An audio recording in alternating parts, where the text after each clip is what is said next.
symbol up top. You're not going to see it on the silver board. And then the needle, she's actually threading, so it goes in her hands. So I'm going to get some piping gel for that. And the reason I'm using it is because it's clear. Just don't want to miss a frosting.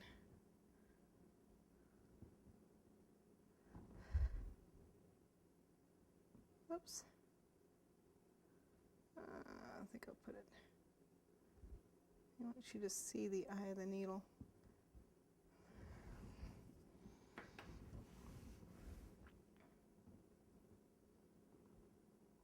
Okay, and then the last thing I have to do is she's threading the needle. So what I have is the second smallest round circle with my green. That's the color I made my thread was green, which probably wasn't really smart. In retrospect, I probably should have made it another color. Oh, this is probably a little thick.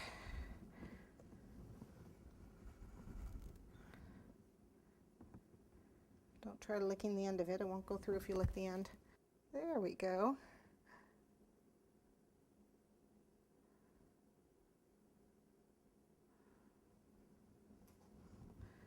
And we're going to bring it down and around her little foot, down to the spool.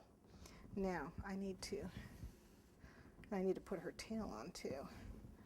Let me get a little bit of water to attach this to the spool. Actually, we'll attach it to the bottom of the spool because that'll be a lot easier.